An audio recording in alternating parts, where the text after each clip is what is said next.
ಬರ್ದಾರೆ, ಪತ್ರ ಬರ್ದಾರೆ, 7 ಪೇಜಿನ ಪತ್ರ ಐತಿ. ಅದೇ ನಮಗೆ ಹಿಂಗಾತು ಹಂಗಾತು, ಪೊಲೀಸ್ ಸಾಲ ಕರ್ಕೊಂಡವರು ಕಬ್ಬಿನ ಗದ್ದೆ ಕರ್ಕೊಂಡು ಇಲ್ಲಿ ಮಾಡಿದರು. ನಾವು 6:30 ಗಂಟೆಗೆ ಅಲ್ಲಿ ನಾವು ಸ್ಟ್ರೈಕ್ ಮಾಡಿದ್ದೀವಿ, ಅಲ್ಲೇ ನಮ್ಮನ್ನ ಹಿಡ್ಕೊಂಡು ಹೋದರು ಅನ್ನುವಂಥದ್ದು ಮಾಡಿದ್ದಾರೆ. ಅದಕ್ಕೆ ಅದ್ರ ಬಗ್ಗೆ ಏನೇನಂತೆ ಎಲ್ಲ ನಾವು ನಮ್ಮಲ್ಲಿ ನಮ್ಮ ಸದನ ಸದಸ್ಯ ಆದ್ದರಿಂದ ಆ ಒಂದು ಹಕ್ಕಿಗೆ ಚ್ಯುತಿ ಆಗಿದ್ದು ಅದು ನಾವು ನೋಡ್ತೀವಿ. ಪತ್ರ ಬರೀಲಿ, ಸಿಟಿ ರವಿ ಅವರು ಬರಲಿಲ್ಲ ಅಂತ ತಾವು ಹೇಳಿದ್ರಿ. ಈಗ ಸಿಟಿ ರವಿ ಪತ್ರ ಏನಾದರೂ ಅದು ಬಂದಿಲ್ಲ. ಲಕ್ಷ್ಮೀ ಹೆಬ್ಬಾಳ್ಕರ್ ಅವರು ಮಾಧ್ಯಮದಲ್ಲಿ ಹೇಳ್ಯಾರ. ಅವಾಗ ಅವ್ರದ್ದು ವರ್ಷನೇ ಅಂತೂ ಆವತ್ತು ಅವ್ರು ಇದ್ರಾಗ ಇದ್ದರು. ಈಗ 2-3 ದಿವಸ ಅವ್ರು ಡೆವಲಪ್ಮೆಂಟ್ ನೋಡಿದಾಗ ಅವ್ರು ಮಾನಸಿಕವಾಗಿ ನೆಮ್ಮದಿ ಕಳ್ಕೊಂಡಾರ ಅನ್ನೋದು ನಮಗೆ ಅರ್ಥ ಆಗಿದೆ.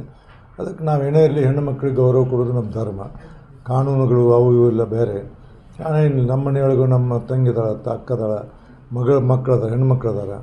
ನಾವು ಆಕಿನ್ನ ಲಕ್ಷ್ಮೀನಾಗೆ ನಮ್ಮ ಮಗಳ ಸಮಾನ ನಾವು ತಿಳ್ಕೊತೀವಿ.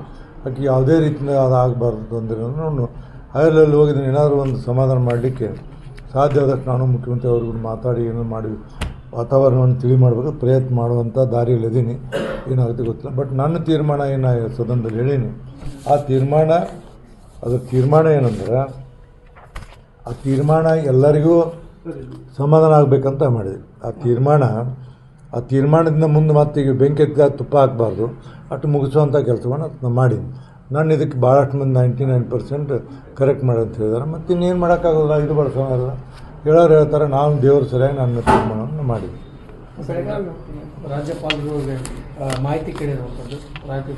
ಮಾಹಿತಿ ಕೇಳಿದರು. ಏನಾಯ್ತು 19ನೇ ತಾರೀಕು ಅಂತ ಹೇಳಿದ್ರು. ನೀವು ಆಫೀಸಲ್ಲಿ ಪತ್ರ ಆಫೀಸಲ್ಲಿ ಕೇಳ್ತಿರೋ ಅನ್ಅಫಿಷಿಯಲ್ ಇಲ್ಲ, ನನಗೆ ಜಸ್ಟ್ ಐ ವಾಂಟ್ ಇನ್ಫಾರ್ಮೇಷನ್ ಅಂದರು. ಅದಕ್ಕೆ 10 ಗಂಟೆಯಿಂದ ಅದು ಈ ಗಲಾಟೆ ಆಗುವಾಗೆ ನಡೆದಂಥ ಎಲ್ಲವನ್ನು ಅವ್ರಿಗೆ ಕೊಟ್ಟಿದ್ದೀನಿ.